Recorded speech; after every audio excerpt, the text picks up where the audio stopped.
Sorry for not posting you guys on 5 weeks post-op, but enjoy the video. Hey, what's up everybody? It's your girl Rosa and I'm back at it again with another video. Hello, how are you? How you been? Okay, so today's video is going to include a Q&A. This video is going to be informational for you on the ins and outs of the BBL, recovery home, whatever questions you have. This is what I'm here to give you. I asked you guys, what did you want to know about BBLs, everything BBLs, every question you had, I want to know so I can help you and I can answer them for you. I did write them down and we're just going to get right into it because lately my video has been long and I don't know why. But I just want to remind you, please don't forget to hit that subscribe button. It really helps your girl out. Click that notification bell so you know when I upload, and like this video if I did a good job. Okay. The first question I have is, how are you feeling versus how you felt when you came out of surgery? I feel 1,000 times better, obviously, because I'm healed. I'm in a position to where I'm not hurting as much anymore. So yes, I do feel 1,000 times better. Is the pain 1,000% gone? No, it's not. It hurts sometimes when I move certain ways, or if I bend down a certain way, it does like hurt. And if I stay out of my faja long enough, like I did today, it does hurt. When I first got out of surgery, the pain was definitely an 8. Throughout my stay at the recovery home, it subsided to maybe a 6. And then when I came home, it was a 8 because I was back to being stiff and, you know, my travel situation. I was stuck in the airport because I had a delay. So I was in the airport for extra 4 hours. And yes, I did lay my ass on the floor. Yes. And you know what? I didn't have no shame in my game. So when I came home, I was swollen. I was just having a really bad time. And now my pain is literally like a 2, a 3. How do you think your surgery came out? I think my surgery came out very good. I think he did a very good job contouring my body. I think he gave me a really good amount of butt that I wanted. And I think overall the surgery and the results, 10 out of 10. How did you like your new doctor and the facility? So if you have been there with me, you know that I was changed from New Life Plastic Surgery with Dr. Zach to Bright Plastic Surgery with Dr. Brewster. I loved my doctor. I actually much rather and much prefer Dr. Brewster, and I'm glad the switch was made for me. Looking back, I feel like everything happens for a reason. I found certain things out about Dr. Zach that I just wasn't okay with, and I'm glad that I found them out now. Like before I had my surgery, I hated the cards that I was dealt, but it is what it is. Like, you know, it's the surgery world. They want you in and out, and you know, I did had to go through some shit, but nevertheless I did it and I made it through, and I'm glad I got Dr. Brewster. His work is phenomenal. He will go in and tell you, I think you, matter of fact, yeah, let's talk about that. I like Dr. Brewster because he's a very straight up type of person. He is a no bullshit type of guy. I like the fact that when you go in, you're not going to show him a wish pic because he don't want to see it. That's the first thing he's going to tell you. Yeah, you want that, but you know what? He's very realistic. Like, no, your body doesn't look like that. This is how I'm going to shape you. At first, I didn't like that about him. I'm like, are you even listening, sir?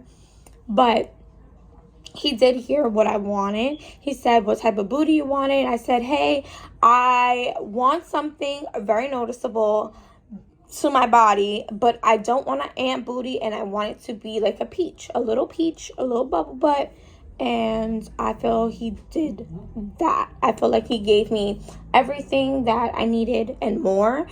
He looked at my body and told me, I feel like I'm gonna get enough fat off of you. I feel like I can sculpt you very well. Your posture is very great. So I think that if I put it here, it's gonna match perfect with your thighs. Like, a wish pick was not needed because he wasn't going to listen, but he understood the assignment 1,000%, and I'm glad that Dr. Brewster is the way it is.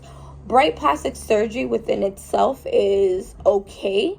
My surgery schedule was a little all over the place, but they did accommodate me. I really like that. The girls in the front are very nice. They're very sweet, and I'm just glad that I didn't feel uncomfortable in my situation. And bright plastic surgery could do well more professionally with the timing and the time schedule, but I get it. Dr. Brewster, Dr. Ramirez, like Dr. Goldberg, they're booked and busy, and I get it. They want the girls in and out, in and out. I feel as though if you tell somebody to be at a surgery, hey, come in tomorrow, your surgery time is for 11 a.m.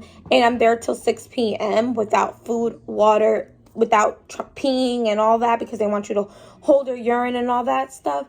I think that's very inconsiderate to the girls. So professionally, I feel as though they need to book in a timely manner, but it is what it is. You get what you get. How many days did you bleed and drain out? I only bled for 3 days. I drained 3 days, 4 days tops. The first day, obviously you're bleeding. You're fresh out of surgery. I was full of blood. You've seen it in the clip of me going to my post-op. I was just draining like a lot. After I took my first shower, after my first massage and my first shower, I didn't bleed as much, so I like that. So about 3-4 days originally that I was draining everything, and then my incisions closed, so I didn't bleed as much. How much weight did you have to gain for your skinny BBL? So yes, technically I was considered a skinny BBL, and I had to gain about 20 pounds. I ended up I gained about 23 pounds. How was your overall experience with the BBL? So my overall experience was it was crazy. I was like, I always said I wanted my BBL, and I had the funds and the means of doing it, and I booked it, and I booked myself only a 1-month slot. So I booked it for March, but I paid for everything in February, and I just wish, and I gave myself a month, that gives yourself enough time to find a recovery home, your flights, and your accommodations, order your stuff and all that. I just wish I gave myself a little bit more time. Me being excited for the BBL, I just only gave myself a month span, thinking, hey, you could do it, girl. You could do this. You wanted this so bad, this is your chance. I would have taken my time and really did more research on everything. I feel like I did enough research, but I wish I did more. And my overall experience was decent. I went through some shit. You guys literally seen what I went through, and I think I handled that situation as best as possible and as gracefully as possible. But yeah, it was kind of nerve-wracking. I was alone, so that was kind of upsetting to me, and I was just going through so much all at once. When you get a BBL, it's mental. You're mental. You have to be strong-minded. So overall experience was decent. It could have been better. I wish I gave myself more time, and I wish I mentally prepared myself a little more. And this is me, years of preparation for this. So after your BBL and everything you purchased, how much total did you spend? So the overall total, I spent $11,000 and still spending. It is so expensive. BBLs are an investment. It is not for the broke. So if you only have the $5,500 for your surgery, or the $6,500 that I ended up spending for my surgery, and think that, oh, I should be good with that. No, you need an extra $2,000 more, $3,000 more.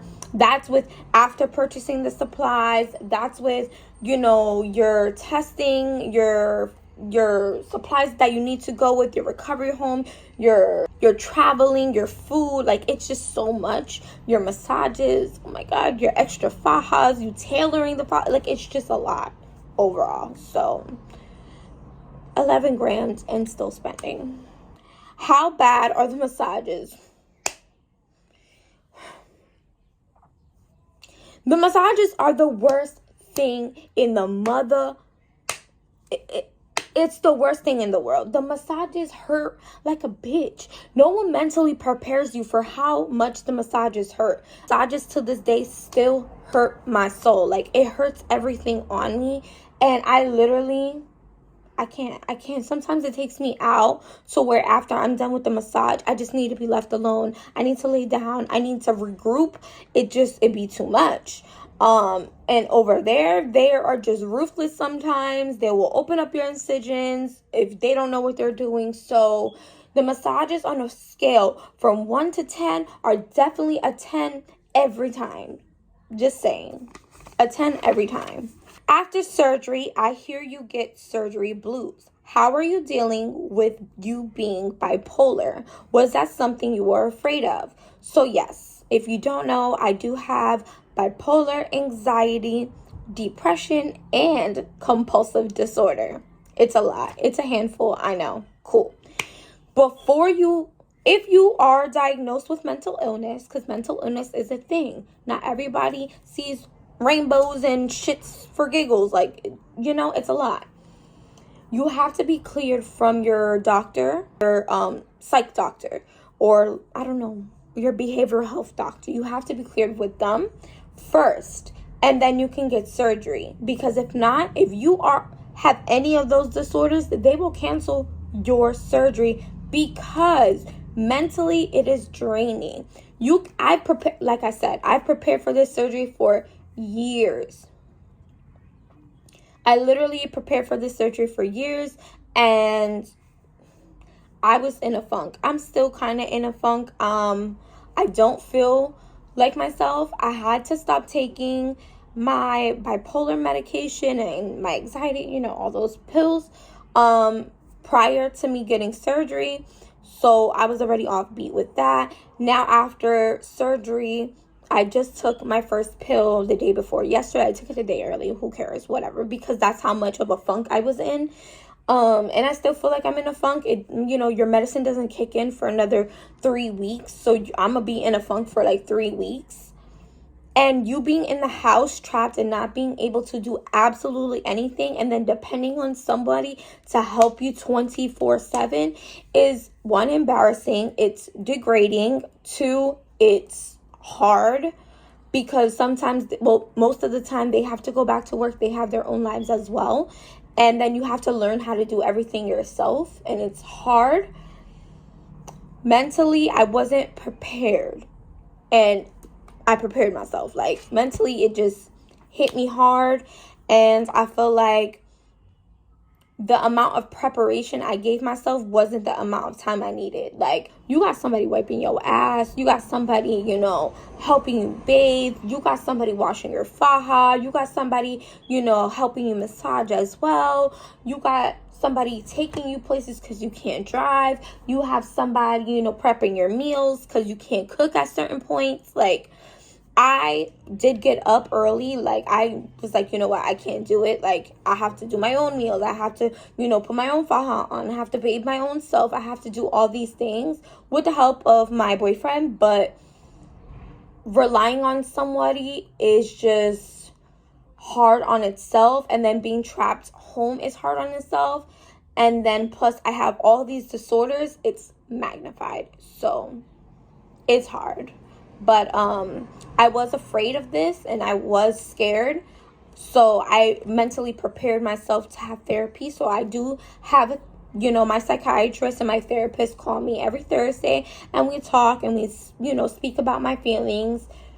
And they know I had the surgery. Obviously, they cleared me for it.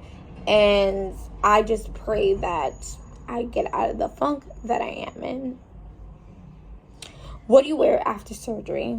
Literally, I had no idea that I had to get rid of all my clothes. So what I wore after surgery was mostly my faja and a robe, and that's it, and t-shirts all the time. I didn't go out. I don't go out. I don't have places to be, so I'm just focused on recovering. But it was Mother's Day. It was my daughter's birthday. So those days I did end up wearing a dress.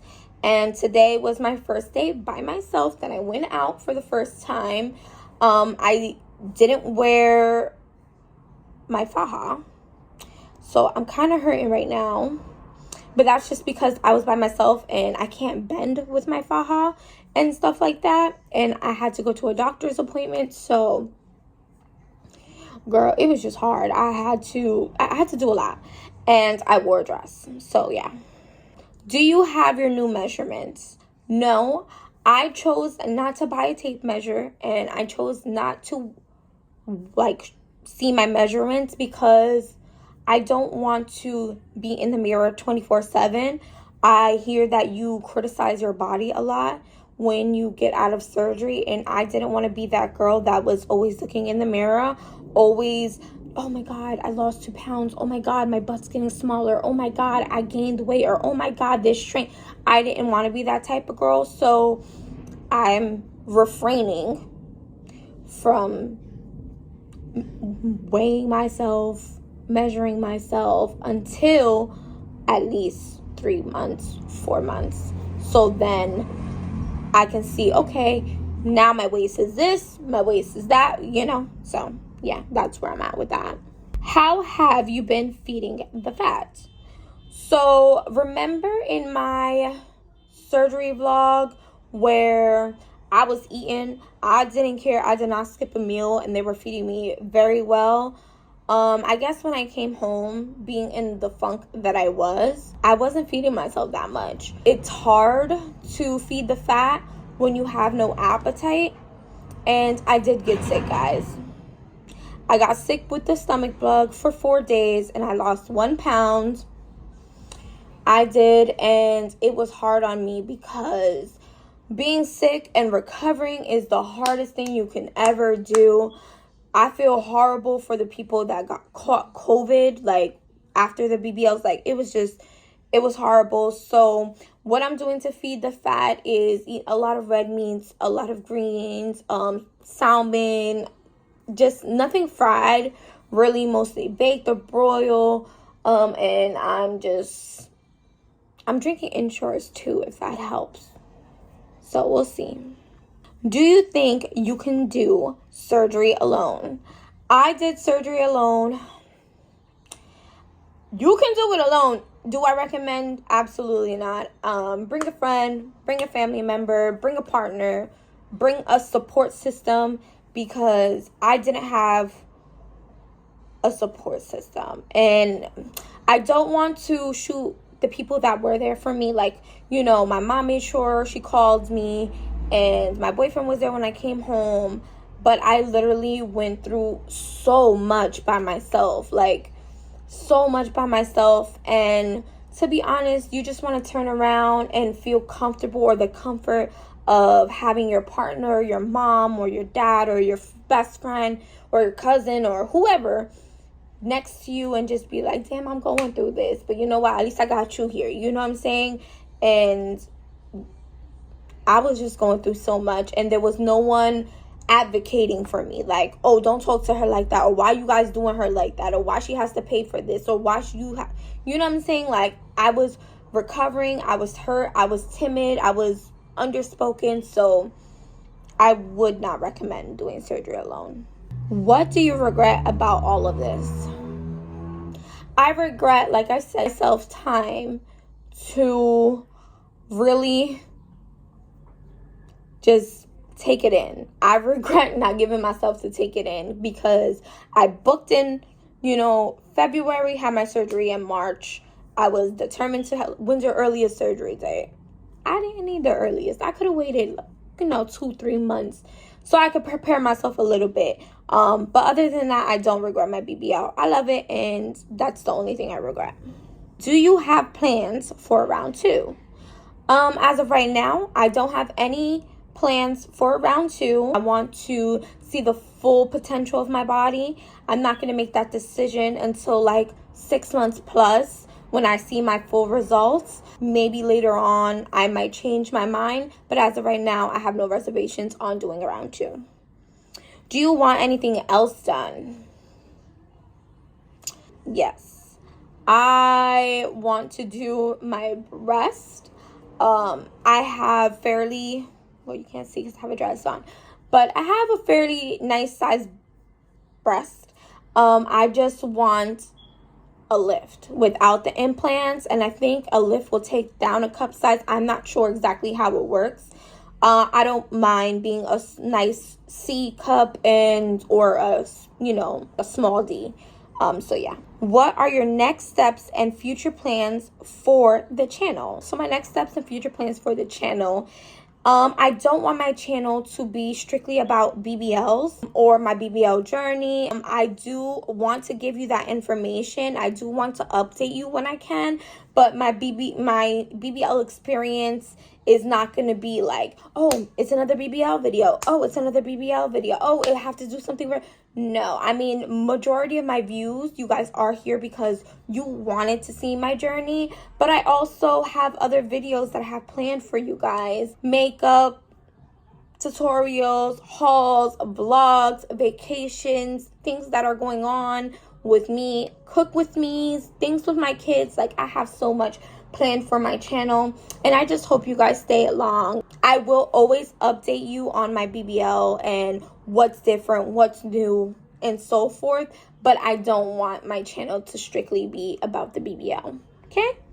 So another thing that I will say about this BBL experience, you will know who's there for you and who is not there for you. This is the one time you're down and out. The one time a person can really kick your back in, or hit you when you're down type of thing.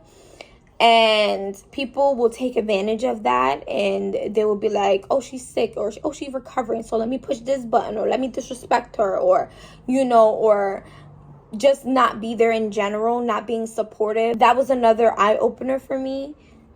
So I just wanted to throw it out there, like, people are going to hate you because you're doing something beneficial for you, or you feel as though you wanted to change this about yourself, so you went and did it, and you had the money to, and you had the funds to, and you had the means to, and you did it, and you made yourself happy. People don't like when you're happy, so people will kick you when you're down, or people will talk about you. And I will say this experience had opened my eyes to a lot. It has, and I don't want to get too personal on certain subjects, but it's opened my eyes in so many ways.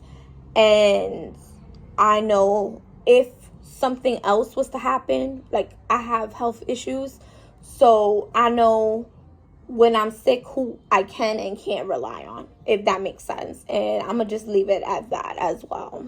All the questions that you guys had for me, you guys, if you have any more questions, I'm going to ask you to add me on Instagram, because I do weekly updates there as well. I show you in-depth pictures of my body, new outfits that I've been trying on. So if you haven't yet, it's xrosababyx on Instagram. If you have any questions, comment down below. I answer you guys back.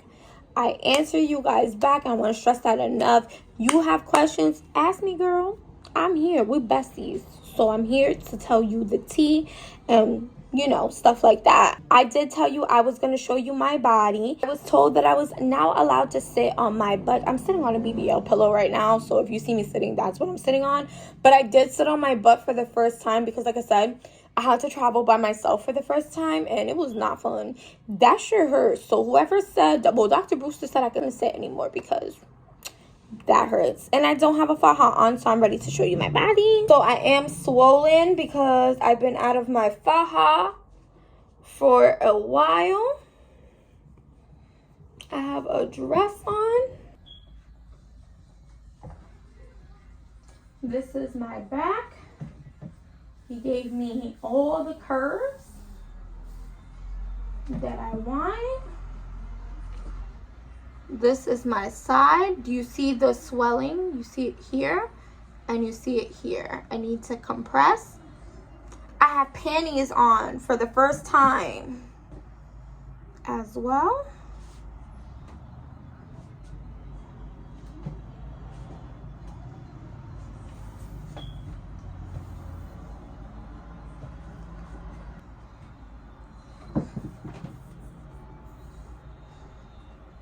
And everything I wear is so flattering.